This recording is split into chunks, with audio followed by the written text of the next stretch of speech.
शैतान की किताब भी कहा जाता है। इसकी सबसे अजीब बात यह है कि इसे एक ही रात में मुकम्मल लिख दिया गया था। लेकिन यह कैसे मुमकिन है? क्या वाकई कोई इंसान एक ही रात में इतनी बड़ी किताब लिख सकता है, या फिर इस काम में किसी पुरइसरार मखलूक ने मदद की? और यही वो सवाल है जो सदियों से मायरीन को हैरान किए बैठा है। ये किताब 92 सेंटीमीटर लंबी और 50 सेंटीमीटर चौड़ी है और इसका वजन तकरीबन 75 किलोग्राम है। इसके सफात खास जानवरों की खाल से बनाए गए हैं और कहा जाता है कि इसे लिखने के लिए 160 गधों की खाल का इस्तेमाल किया गया था। लेकिन ये सब इस किताब की सबसे हैरानकुन बातें नहीं है। सबसे खौफनाक चीज वो राज है जो इसके सफात में छुपा हुआ है। कहानी यह है कि 13वीं सदी में एक राहिब ने एक बहुत बड़ा गुनाह किया था, जिसके बाद उसे सख्त सजा देने का हुक्म दिया गया। उसे कहा गया कि या तो वो पूरी जिंदगी कैद में गुजारे या फिर एक ही रात में ऐसी किताब लिखे जो दुनिया के तमाम उलूम और जादुई ताकतों को अपने अंदर समो ले।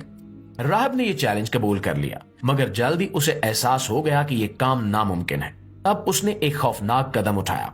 उसने शैतान को पुकारा और अपनी रूह का सौदा कर लिया। शैतान ने उस राहिब की मदद की और एक ही रात में यह किताब मुकम्मल हो गई। इस किताब में शैतान की एक बड़ी और तफसीली तस्वीर मौजूद है जो किसी और मजहबी किताब में नहीं देखी गई। ये तस्वीर इंतहाई डरावनी है और इसे देखकर ऐसा लगता है जैसे ये किताब खुद किसी बुरी ताकत के कब्जे में हो। इसमें कई जादुई तरीके, मंत्र और अमलियात दर्ज हैं, जिनके बारे में कहा जाता है कि अगर इन्हें सही तरीके से पढ़ा जाए तो नाकाबिले यकीन ताकत हासिल की जा सकती है। नंबर 5 पे है नेक्रोनोमकोंडो। दोस्तों, अगर आपको किसी ऐसी किताब के बारे में मालूम हो जिसके बारे में कहा जाए कि जो भी इसे पढ़ता है वो या तो पागल हो जाता है या मर जाता है, तो क्या आप ऐसी किताब के सफात पलटने की हिम्मत करेंगे? नेक्रोनोमोकॉन एक ऐसी पुरइसरार और खौफनाक किताब है जिसे मुर्दा नामों की किताब भी कहा जाता है। ये किताब 8वीं सदी ईस्वी में एक अरब मुसन्निफ अब्दुल हजरत ने लिखी थी, जो एक जादूगर और फलसफी था। कहते हैं कि अब्दुल हजरत ने कई साल तक सहराओं में वक्त गुजारा, जहां उसने ऐसी मखलूकात को देखा जिन्हें आम आंखें नहीं देख सकती।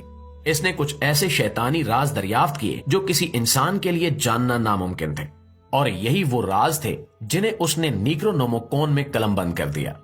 ये किताब कदीम जादुई अमलियात, मुर्दा रूहों को जिंदा करने और दूसरी दुनिया की मखलूकात को बुलाने के तरीकों पर मुश्तमिल है। मगर इसके साथ साथ ये भी कहा जाता है कि जो कोई भी इन मंत्रों को आजमाने की कोशिश करता है वो किसी न किसी खौफनाक अंजाम को पहुंचता है।